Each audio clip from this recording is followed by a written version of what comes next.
Урматтуу көрүүчү, интернет желесинде дарыгер уролог Нурбек Моңоловдун видеолору кеңири тараган. Же болбосо кеңири тарап жатканын өзүңүздөр интернет желесинен байкап атсаңыздар керек.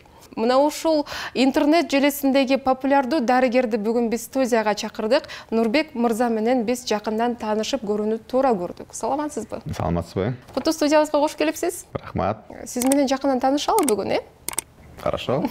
Сөз башында айтып өтпөдүмбү? Интернет желесинде популярдуу деп. Өзүңүз популярдуулукту сезип атасызбы? Жөн негизи сезбей аткам, ушу акыркы убакыттарда сезип атам. Анткени көчөдөн көрүп таанышат, ар кайсы жерден таанышат, сүрөткө түшөлүк дейт. Анан ошондо кичине мындай өзүңдү звезда сезип калат экенсиң да, мындайча айткандачы. Бул сезим кандай экен? Бир чети жакшы, бир чети приятно сени таанып, учурашып, мындай сый мамиле жасап атсачы. Анан экинчи чети бар экен. Биз деле адамбыз да, бизде деле мындай өйдө төмөн бар, мындай жаман жагын көргөзгүм келбейт экен. Мурун мисалы шалбырап жүрө берсем, кой эл таанып калат деп мындай жакшыраак кийингенге аракет кылат экенсиң. Кээде мисалы жолдон машиналар жана бири-бирибизди кесип, бири-бирибизди терезелерди ачып алып сөгүнүп сагынып ийебиз го. Мен дагы ошондой адатым бар болчу. Кээде мындай жаман сөз айтып ийчүмүн, эми азыр дагы терезени ачсаң мындай таанып ийишет, мисалы урушуп ийсем тааныйт, сиз врач байкесиз дейт, анан уялып өзүңдү мындай рамкага кармап калат экенсиң да. Абайлап. Сулуубуздар болсо тийишип ийчүмүн, эми азыр эмне болгон деп айтат деп анда тийишпей калат экенсиң дегендейчи. Азыр контенттерде көбүнчө мына психологиянын бир тарабы, психосоматика боюнча көбүрөөк сүйлөп каласыз да. Негизи Нурбек Моңолов бул ким? Ошо мен кесибим, негизи мен урологмун. Негизи урологмун. Анан урология деген эме да, жана бөйрөк табарчык, мен хирургмун да, негизи операция жасайм. Бирок эркек жана жыныстык проблемаларды менен жарым жумушум ошол да. Анан любой жыныстык проблема бул көбүнчө мээден да, даже мындай орусча бир лакап бар. Все болезни от нервов, только венерические болезни от удовольствия депчи. Бүт орун бар тең мээден, только жана жыныстык жол менен жуккандар сүйүүдөн болот деген ошондой бир тамаша бар да. Ошон үчүн анан мындай мисалы күнүнө бир 20дай пациент көрөм да. Ошонун бир жарымдан даже көбүрөөгү ошо психосоматикада оюнан, бул стресс. Биз кыргыз элинде эмне болуп атабыз билем, мындай тревога, агрессияда жашап атабыз. Мындай будущийге, келечегине ишенбегендер болуп атат да. Анан айымдар кичине чувствительный болуп атпайбы? Мисалы, анан ошон үчүн мындай айымдарга мындай болушкансып сүйлөгөп атам мен негизичи. Потому что все равно коомдун фундаменти бул аял кишилер да. Ошон үчүн аял кишилер мен өзүмдүн эле мындай чилне оюм, убежденный оюм, что аял кишилерге эле мамлекет условия создавать этип берсе, эменин мамлекеттин келечеги жакшы болот, ден соолугу да жакшы болот депчи. Анан мырзаларды дарылайм да, мырзалар эмне үчүн дарыланат? Баарына чексиздик. Жаңы О абоненттер үчүн 4 жумага болгону 495 сом. Дароо азыр кошуп алда 3 айга арзандатууга ээ бол. Чексиз интернет, чалуулар, социалдык тармактар, мессенджерлер, OTV. Сен үчүн баары бир тарифте топтолгон. Переходи на О. Баарына чексиздик бул сонун. Ошо айымдарга, аял кишилерге жагыныш үчүнчү бизге мындай зара кылсак деле болот дегендей бир мүчөбүз ошого деле жетет. Бирок сиздерге, аял кишилерге жагабыз деп байкуштар бизге кыйналып келет, операцияга чейин жатышат дегендейчи. Анан ушундай интервью же бирдеме берсем, даже ошо Instagram баракчаларда эркектер деле жазат, бирок көп пайызы, бир 70-80% бул аялдар жазат өзүнүн күйөөлөрү жөнүндө. Мен күйөөм мынтип атат, күйөөм мындай слабый болуп атат, күйөөм мындай болуп атат деп. То есть баары бир жоопкерчиликти дагы күйөөсү үчүн аял кишилер алып атат да. Анан жана неге психологический темаларды көп затрагивать этип атпайсызбы? Ошо 20 киши келсе, мисалы, 10 деген психосоматикада, то есть ою. Ошо оюнда, жүрөгүндө бир так турат да, мындайча ток болбой атат да. Анан ошол себеп аябай көп процент болот бул кишидечи. Анан ошол себепти дарылай албайбыз да, мисалы, оюн ачыш үчүн, эмне үчүн кыйналып аткан үчүн, анын үчүн көп убакыт сүйлөш керек да. Саат сапал. Мисалы, бир киши менен минимум 1 саат сүйлөш керек да, андайга убакыт жок. Анда 1 саат сүйлөшкөнгө убакыт жок. Оору болсо, мисалы, инфекция болсо, там дарт болсо, шишик болсо, ал оңой эле. Инфекция, антибиотик бериң, айыгып калдың. Бир дарт болду, операция жасап койду, айыгып калды. Именно психосоматиканын жашоосуна мен кийлигише албайбыз да. Мисалы, күйөөсү менен мамилесине кийлигише албайбыз. Аял менен мамилесине кийлигише албайбыз. Ата энесиби, кайненесиби, коом мененби жумушу болбой ата, ошого кийлигише албайбыз да. Аны өзү киши чечиш керек, өзү аракет кылыш керек. Балким анан көбүнчөсү аны түшүнүшпөйт. Бирок ошону түшүндүрүш эң көп убакытты алат да. Ошон үчүн мындай ар бир киши менен сүйлөшкөн көп убакыт калат, анан ал акча да бар. Мен мисалы больнойлор менен 1-2 больной менен сүйлөшкөнчө канча убакыт кетет. Андайды биздин пациенттер сүйлөшө албайт. Позволять ете албайт да, психолог деген мындай дорогостоящий удовольствие да. Ошон үчүн эми кээде интернеттен деле ушундай кабар берип коеюнчу деп анан айтып баштаганым да. Мындан улам ушундай блоктор экен да. Демек, адамдын ою таза болуш керек экен, жаман ой ооруга алып барат. Жок, ою мындай да, ою ток болуш керек. Көңүлү ток болуш керек, киши бактылуу жашаш керек да. Бактысыз жашаган киши оорулуу болот да. Бактысыз деген жаман эмоциялар алып келет. Мен айтып кеттим го, бул деген кызганыч, бул ич күймөй, бул деген жана гнев, кыргызчасы кандай болот? Мында агрессия да, бирөөнү жаман көргөн, бирөөгө кыжыры тийген, бирөөнү көрө албай айтып кеттим. Ушундай жаман эмоциянын баары бул деген мындай да, даже бул индийский философия бар. Ар бир адамда үчүнчү көз бар да. Эгерде ошону ача алсак, анын душманды өлтүрө алат да, ошол көз душманды өлтүрө алат. Мисалы бир жаман киши көрдү, тияктанчы жаман бир кишини көрдү, анан ошо үчүнчү көз менен атсаң, насамын деле ачып алыпчы. Ал жаман киши көрсө биздин ичибизде экен да, то есть бирөөнү жаман көрүп, жамандык кылам десең, ал өзүңө тиет, өзүңө проблема болот, өзүң күйүп кетесиң ошо энергияданчы. Ошон үчүн ал жаман ойду, жаман ойлоно берсек, бирөө жөнүндө деле ал бирөө өзүбүздүн ден соолугубузга дарт бере берет да. Азыр сиз сүйлөп берип атканда, азыр эми Кыргызстанда урологдор көп, сексопатологдор көп, бирок сиз алардан айырмаланып тургандай сезилесиз да? Кеңеш бергениңиз, консультация бергениңиз өзгөчө мындай бир оратордойчу. Атайын ушул ораторлук курстардан өткөн эмессизби? Жок, эми мындай да, эми конференция дегендер бар бизде, жанагы профессиональный урологический конференциялардан выступать этем, студенттерге лекция окутчумун, азыр деле окуйм дегендей. Анан айла жок, баары даярданасың да, ораторский китептерди окуйсуң, бир айлык курстарга деле баргам, андай бар. Бирок менин оюмча, мисалы мен азыр 46-дамын. Ага чейин деле может балким ушундай болчумун, может бул врожденный дагы бирдеме бар, бирок менин оюмча эме опыт, тажрыйба топтогондон кийин, анан эмнени айткан тажрыйба топтогондон кийин оңой болуп калат. Анан тажрыйбаңды бөлүп отура бересиң да. Эгерде ичиңде эчтеке жок болсо, оратор болгон дагы кыйын го деп ойлойм да мен. Азыр мындайча айтканда тажрыйбам толуп калды, ошон үчүн бөлүшкөнгө дагы мүмкүнчүлүк болуп калды, анан айтканга дагы мүмкүнчүлүк болуп калды. Анан жана башка урологдор менен сравнивать этип атпайсыз, башка кесип. Менин оюмча ал менин минусум, мен түз айтам да. Айыктыра алам, жок айыктыра албайм деп айтам. Бул айыгат, жок айыкпайт деп айтам. Бул мындай деп, мындайча айтканда, түз как есть, даже мисалы правила бар го онкологический да, айыкпаган ооруларды да кээ бир айтпаш керек, мындай жашырыш керек деген эме мнение бар да. Анан калп эле айыктырып эмете бербейм, аракет кылып дарылай бербейм, айтам бул мисалы онкологический оору экен, бул менен өлүп калышыңыз мүмкүн деп мындай түз айтам да. Анан туугандарга айтпагыла суранса, анда айтпайм. Атак мен түз айтканга, давай түз сүйлөшөлүкпү деп айтам да. Мисалы балалуу болбой аткандар көп келет да. Балалуу болбой аткандар көп келет. Алар дарылай берсе болот. Анан бирок билбейбиз да биз бала болобу, болбойбу дегенчи. Бул деген мындайча айтканда, ошо бала тукумсузду дарылаган эң кыйын да. Бирок кээ бирөө бар, көрүнүп эле турат да, балалуу боло алышпайт да. Силер боло албайсыңар деп айтам да. Ошо түздүгүм бар да. Анан бирок аябай трагедия болот дейм. Стресс да, бирок менин оюмча ошо кичине трагедияны чыдап туруп, бирок башка жолду издеш керек. Баланы багып алабы, донор менен кылабы, бирок мен ошондой мүмкүнчүлүк берем да. Ато 10 жыл, 20 жыл изденип, дарыланып, акча коротуп жүрө беришет, а результат жок. Анан толтура убакыт кетет да. Анан бир күнү баары бир айтат, сен балалуу боло албайсың депчи. Ошондой кичине түздүгүм кичине минусураак деп ойлойм да мен. Эмнеге сиз буну өзүңүздүн кемчилигиңиз катары кабыл аласыз?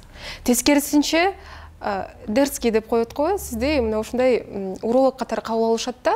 Анан мен сурагым келип аткан, мындай күчтүүлүк, бетке айткан мүнөз кайдан депчи, себеп дегенде байкап калабыз, баарын ачык эле айтасыз, мындай болот го, урологдор мындай кагазга ороп айтышат го, сиз болсо таамай так. Бирок ал нерсени өзүңүздүн кемчилигиңиз катары кабыл алат экенсиз. Жок, бир чети кемчилик болду. Анткени мындай да, все-таки медицина деле бизнес болуп калды да. Биз негизи эле бизнесте мен частный структураларда иштейм да. Анан любой оору бул бизге акча түшүрөт да, мындайча айткандачы. Аны дарылашым керек. Дарыланасам, ал акча да. Результат болобу, болбойт, это другое дело. Бирок мен көрүп атам, результат болбойт, ал акча мага кереги жок да. Результат болбогон оорудан акча алыш да кыйын да. Ошон үчүн түзүрөөк айтып коем. Атак мындай чоюп жүрө берсе деле болот да.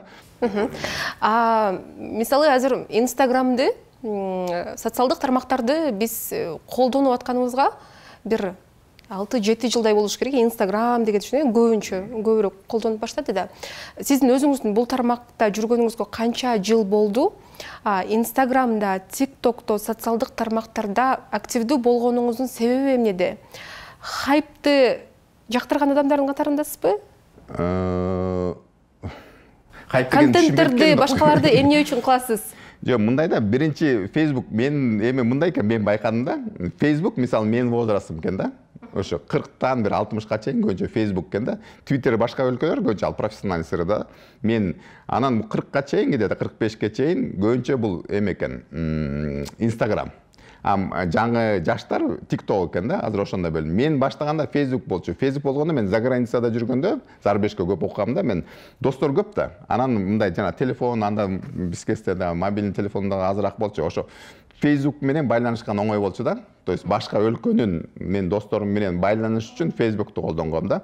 Андан кийин Instagram чыгып калды. Анан Instagram'дан жана жылдыздар чыгат, аркасы бир эмелер чыгат. Ага да мен жөн бирөөнү көрүш үчүн киргем да.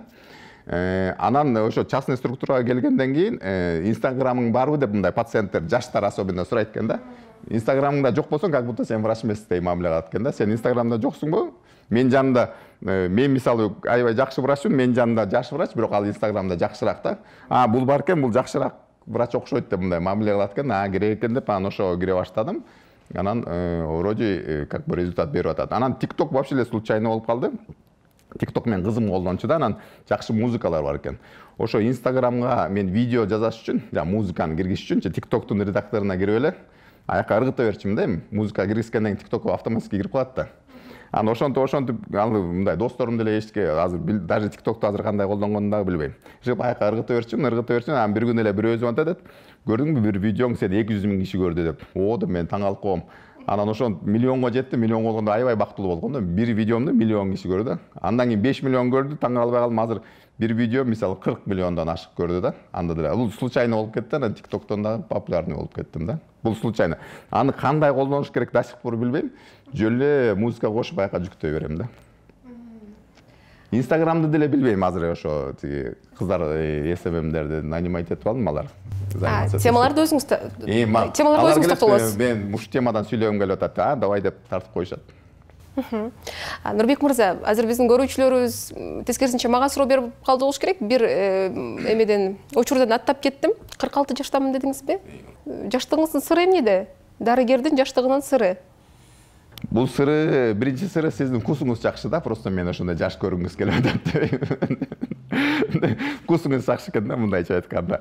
Эми сыр деле жок, эми өзүм эле ушундаймын да, просто мындай го дейм, бир реалдуу карап келгенде ошондой эле болот. Реалдуу карап келгенде мен мындай бүт поколение менен мамиле түзөм да. То есть карган киши менен дагы сүйлөшкөнгө аракет кылам. Өзүм возрастым менен дагы, анан жаштар менен дагы сүйлөшүп турган менин оюмча важно да. Анан өзүнү кары, анан серьезный сезбеген бар. Мисалы менин возрастымдагылар бүт мен тарбасын, мен классташ группасымдай дядька болуп калганда, мындайча айтканча, анан менин ушу тамашалаган мемелерим түшүнүшпөйт да, даже мамам түшүнбөйт, качан серьезный болосуң, врачсың депчи. Ушундай, может, кыялым мындай тандабайм да, мен взрослый болуп калдым, же болбосо серьезный врач болуп калдым деп мен ойлонбойм да. Мен ушул кандай көңүлүмдө эмне болсо, ошондой кылып жашоодо жүргүм келет да. Анан эмеде молодежь менен көп общаться этем, плюс эми вести набирать этпеш керек. Эми ушундай кыскача. Спорт менен машыгасыз? Спорт менен албетте машыгып туруш керек. Нурбек мырза, мисалы сиз пациенттерге, ошондой эле көрүүчүлөргө, Instagram'дагы, TikTok'тогу катталуучуларга кеп кеңештериңизди берип атпайсызбы? Ошол нерселерди өзүңүздүн жеке турмушуңузда колдоносузбу? Пайдасы тиеби? Жеке турмушта колдоном албетте, плюс жеке турмуштан ошо тажрыйбаны алгам да. Мисалы мен айтып аткан нерсе проблемаларды мен өзүм жашоомдо дагы көргөм да. То есть өзүмдүн жашоомдо, туугандарым арасында жашоомдо, досторум жашоомдо, коллегалардын арасында жашоодо көрүп атам да. Просто мен, наверное, бир плюсум, мен наблюдательныймын да, мындай карайм да. Мисалы 2 киши бирдеме болуп атса, мен эмне болуп аткан проблемасын мындай көрөт окшойм да, уже көргөндү билем да. Көбүнчө биздин калк уят деп эсептеген темаларды жогоруда мен айткандай эле кагазга оробой ачык айтасыз да. Мына ошол нерселерди жубайыңыз, үй бүлөңүз, бала чакаңыз кандай кабыл алат? Ачык темаларда сүйлөгөнүңүздү ачык темадагы контентти дейбизби? Кагазга орой сүйлөгөнүңүздө мына ушул төшөк маселеси, башка маселеби, уят деп эсептелген темалар. Эми мындай да, мен келинчегим дагы врач, ошон үчүн мен эмне жумушту кылам, ушу проблемалар менен иштеримди түшүнөт, ошон үчүн мындай көңүл деле бурбайт да. Эми аябай, честно говоря, аялым аябай акылдуу да. Анан кайненем айтканда акча түшүрүп атса сүйлөгөндүн баарын сүйлөй берсин дегендейчи. Ошондой. Эми врачтар түшүнүктүү эле мамиле кылат да, андай эмеси жок. Үй бүлөм кичине сопротивляция этетчи, үй бүлөм мындай тушкандарчы, особенно религиознуйлар. Мисалы диалог кандай болот? Эмненин баарын эле сүйлөп атасың, уялбайсыңбы, эл эмне дейт, тигилер мындай дейт деп айтып калышчу да. Анан бирок мен характеримди билет, мен то есть айткым келген нерсени айтам, жасагым келгенди жасайм, ошон үчүн көп кийлигишпейт, бирок ошондой кичине намектор болчу, мындай азыр наоборот мындай кичине популярный болуп калсам, кайра наоборот сыймыктап калышты да, мындай. Эл дагы ал уялчы да элденчи. Мен мисалы мамам деле менден уялчы да, мен бирдемелер сүйлөп атат. Анан бирок подружкалары, тууган тушкандары уулуң кыйын болуп атат, уулуң туура сөздөрдү айтып атат десе, наоборот анан принимать этти окшойт да. Ошо тааныштар, туугандар дагы принимать этип калды окшойт. А кызым дагы жана лайки тиктокко кызыгат да, анан мен анын эме да подписчицалар аз, анан мен ага караган жакшы, анан мен кээде мактанам да, кызымачы экөөбүз конкурировать этебиз да, көрдүңбү меники мындай депчи. Кызым наоборот поддерживать этет, бирок 9 жашта да кызым. Анан классташтардын баары подписан, анан анын ата энелери дагы мага көбүнчөсү подписан экен. Кызым мактанып айтып келет да ошо. Бир эле кызыңыз барбы? Жок, 2 кызым бар, 2 кыз. Улусу 9да, бирөөсү 5те. Ошон үчүн дагы бир секрет, кыздарга болушуп видеолор чыгарам. Ошон үчүн дагы ооба. Нурбек мырза, кайсы жактын кулунусуз? Негизи маекти ошондон башташыбыз керек эле. Мен аябай аттап кеттирим да. Кайсы жактын кулунусуз? Негизи өзүм Нарындан болом да. Нарындан, атам Акталадан, Тоголок Молдо деген айылдан. Мамам Чүйдөн, Бишкектен да. Аялым Ноокаттан. Жакшы. Негизи жакындан эле тааныштык, жагымдуу маек болду мен үчүн. Азыр болсо келиңиз, көп берилген же болбосо азыркы учурда көрүүчүлөр менден күткөн суроолорго токтолоюн. Негизи сизге кайрылгандардын көпчүлүгү кимдер? Эсиңизде калган эң күлкүлүү суроо кандай суроо болгон?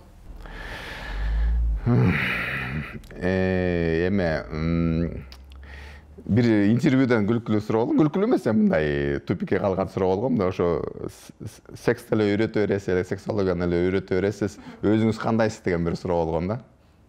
Өзүңүз кыйратасызбы деген мындай суроо болгон да. Сизге ал суроо ыңгайсыздык жараткан? Жок, ыңгайсыздыкты кандай жараткан, эми мындай ойлонгом да, мактанып койсомбу же реальность айтсамбы депчи. Эми мындай да, өзүм сексолог болсом, өзүм ал жакта проблемный болуп атсам дегендейчи. Кырдаалдан кантип чыктыңыз эле? Кырдаалдан кантип чыктыңыз эле? Кырдаалдан эми мындай политика мындай да өзүмдөчү. Лучшая политика это честность деген да. Как эс эле айткан, мен деле адаммын, менде деле өйдө төмөн жашап, ал жактан деле көйгөй болот, кээде жакшы болот, кээде жаман болот. Кээде көңүл бурбай коем, мисалы аял кишиге дегендейчи. Но өйдө төмөн болуп, аракет кылам, ушул жактан дагы өзүмдү мындай оңоп түздөп тургандачы. Ошон үчүн баарын айтам, бул деле жөнөкөй жашоодой, сексти деле жөнөкөй жашоодой эле мамиле кылыш керек. Кээде жашоо өйдө төмөн болот да. Акча деле өйдө төмөн болот, мамиле деле өйдө төмөн болот. Секс деле ошондой. Постоянно сонун болуп турбайт да. Бир күнү мындай болуп калышы мүмкүн, бир күнү тигиндей болуп калышы мүмкүн. Анын үчүн стресс кылып, прям трагедия кыла бербеш керек да. Бул деле кадимки деле жашоо. Кээде тамак жагат, кээде жеген келет, кээде жеген келбейт. Бул деле ошондой деп мен эме сравнивать этем да. И баарыбыз в принципе тең элебиз да. Мен сексолог болсом, это не значит, что мен мындай кыйынмынчы, ал жактан жок. Элде элем мынча айткандачы. Мындай да, еще спортсмендер менен сравнивать этем. Жакшы тренермин да, мындайча айтканда. А жакшы тренер не обязательно чемпион мира болот, туурабы? Ал чемпиондорду чыгарат. Мен деле ошондоймун да. Жакшы. Кийинки суроом, кайсыл бир маегиңизде же көп эле маектериңизди айтып каласыз да, көбүн эсе мырзалар келгенден тартынып уялып калат. Же уялып калат дегенсизби, же көбүнчө кыз келиндер келинчектер алып келет депчи мырзаларды. Көрсөтөйдүн, күйөөм карап берчи депчи. А мырзаларыбыз эмнеге уялышат азыр? Негизи эле азыр Кыргызстанда урологиядагы биздин мырзаларыбыздын саламаттыгы жөнүндө сүйлөшкүм келет. Эркектер өзүнү мындай эркек деп ушул жакта ойлойт да. Жыныстык жактан кыйын болсом, мен кыйын эркекмин. Анан жыныстык жактан проблемасын любой эркек көргөзгүсү келбейт да. Эч кимге бул секрет да. Проблема болуп атса да, проблемамын деп көп эркек айтпайт да. Анан ошол экени мен врачмын да. Анан мага дагы айткысы келбейт да. Келип алып анан мындай алыстан баштайт да, белим ооруп атат дейт, мындай просайт болуп атам деген сөздөрдү айтат. Ну, в принципе, көрүнүп турат эмне проблема менен келгенин, көрүнүп эле турат да. Бирок ошону айтканга дагы мындай кеңеш берет элем ошо көрүүчүлөргөчү. Мага келиңер бүттү проблемаларды ачык айтыш керек. Ато көп убакыт коротот да, ошону ачыкчакты көп коротобуз да ошол убактыгачы. Келиңер все көргөш керек. Ошо биринчи себеби менин оюмча бул ошо өзүнө уялат, мен эркек эмесмин, мен слабыйраак эркекмин дегенди көргөзгүсү келбейт окшойт да. Бул слабый эркек деген эмес, бул деген бул оору болсо оор эмес болсо бүт эркектер окшош эле да. Бүт барында эле ошондой проблема болот. То есть мындан уялыштын кереги жок да. Бирок именно мисалы жүрөгүм ооруп атат деп баарына эле айта берет, мисалы. Тааныш болуп, жүрөгүм ооруп атат, башым ооруп атат деп ушул андан айткандан уялбайт. Жыныстык проблемалар деле ошондой. Уялбаш керек да. Бул бүт эркектерде болот. Проблемасы эркек практически болбойт да. Кыргыз менталитети менен төшөк маселесинин айкалышына токтолсоңуз да. Биздин менталитетте бар го. Бардык нерсе никеден кийин деген. Мен негизи туура жана туура эмес деген сөздү жаман көрөм да. Анткени жанагы законду бузбасаң, анан жанагы Кудай берген жанагы эмелер бар, запрет эмелери бар го. Бирөөгө зыян келтирбесең, менин оюмча бул туура да. Бирөөгө зыян келтирбеген нерсени жасасаң, уже туура эмес деген ар бир киши өзү тандайт да. Жыныстык мамилени бир кыз деп коелучу, болсо эркектерге суроо жок. Кыз доо кылып койду да мындай. Никеге чейин. Бул кимге зыян келтирди? Демек бул нормалдуу эле нерсе деген турасыз. Мага бул нормалдуу эле нерсе. Лично мага нормалдуу нерсе. Ошон үчүн мен ушинтип бөлөм да, ар ким ар кандай да, кээ бирөө мындай кылат түшүнбөйсүң да. Ошол мага туура эмес деген сөздү жаман көрөм. Туура эмес бирөөгө зыян келтирип атсаң да, бирөөгө мешайт этип атсам, бирөөгө мен оюм менен дагы мешайт этип атсам, сөзүм менен мешайт этип атсам, бул туура эмес. Негизи мен даже, честно говоря, замын да. Анткени мындай да, бул да тандоо да. Жыныстык мамиле дагы туура келиш керек да. Может, по характеру жыныстык мамиледе туура келбей калды. Анан ага чейин жашабай жүрүп, анан кошулуп алды, анан эмне кылышат дальше. Менин оюмча характери бар эркекке, өзүнө уверенный эркекке мааниси жок. А эмне үчүн кыздык эмнеге керек негизи? Анткени ревность да, то есть эркек киши ойлойт, мага чейин канча эркек болгон, кандай эркек болгон, мүчөсү жакшыбы, менден сулуубу деген мындай ойлор эле эркек кишини кыйнай берет. А кыздык болгондон кийин, значит, гарантия бар да, пломба бар да. Менден башканы эч ким көргөн эмес, значит, көрбөйт дегенчи. А биз коркобуз, что бирөөлөр менен салыштыра берет депчи. А эгерде өзүнө уверенный эркек болсо, андан коркпойт да. Хоть канча болсун, азыр мен мененби, лучший менби, мага тийди, все. Аны унутуп калып эле окатын кылып жашап жүрө берет да. Интернет желесинде популярдуу болгондон кийин пациенттериңиз көбөйдүбү? Көбөйдү. Көбөйдү. Аябай көбөйдү да, мындай да, ошо бир минусу бар экен да, көбөйгөнчү, качество жоголо баштайт экен. Киши көп да. Мурун мисалы 10 киши көрсөм, мисалы 10-уна определенный убакыт коротуп, мындай качественно карачым да. Анан кээде эми баарын эле арыз эле аракет кылам жакшы качественно караганда, сапаттуу караганда. Бирок слишком көп болуп кетет, анан жанагы мага ден соолугуна коопсуздук болбосо, азыр шашылыш жок болсо, ошолорду мындайча айтканда бул терпиткен же здоровый элекен деп мындай учениктериме берип коем, же болсо мындай жакшы көңүл урбай калып атат окшойм да. А оорулорго обязательно мен аябай жакшы көңүл. Оорулорду тандайм да, оорулорду биринчи көрүп алайын. Буларга чилне жардам керек экен, ошолорду аябай жакшы карайм, алардан мен эметпейм. А жанагындай ошо кичине психологический болобу, кичине ошо жыныстык проблемалар болобу, аларга кээде мындай качественный сапаттуу көңүл урганга убакыт жок болуп калып атат да. Ошол бир минус болуп атат да. Жеке сизди Нурбек Моңоловду мен көрүүчүлөр менен тааныштырайын деген максатыма жеттим. Жок, баарын сурабай калдыңыз деп. Ыраазычылык, соңку сөз. Бул камера сизди тартып атат. Рахмат. Эми кээде бир балким ашык сүйлөп коюп аткандырым, кээде маалыматты сиздер түшүнбөй кеткен болуп аткандырсыңар, бирок менин максатым сиздерге мындай эми тажрыйбам бар да, мисалы көп тажрыйба болуп калды. Башка өлкөдөн канча деген тажрыйбалардым, ошолорду бөлүштүрүп эле силерге информация берип коеюн деп атам. Анан сиздер аны кабыл аласыңарбы, туура кабыл аласыңарбы, сиздерге керекпи? Конечно, алар өзүңөр эле чечесиңер. Кереги жок болсо көрбөй коесуңар, керек болсо көрүп, жакшы маалымат алып алат, өзүңөргө керектүү нерселерди алып алат деп ойлойм. Ошон үчүн көрүп атканыңыздарга чоң рахмат. Сиздерге рахмат, чакырганыңыздарга. мага дагы жакты бүгүнкү интервьюбуз. Ага. Ишиңизге ийгилик, урматтуу көрүүчү, кече жакында эле бизге шыпакана берүүсүндө Нурбек Моңолов конок болгон. Анда дагы билдирүүлөрдө аябай мына ушул Нурбек Моңоловдун жеке жашоосуна, жеке адам катары өзүнө кызыккандарыбыз көп экен. Анан албетте азыркы учурдун популярдуу делген урологу менен бир кеңири маек болду. Бар болуңуздар, ар бир үйдө тынчтык болсун, көңүлүбүз ток болсун.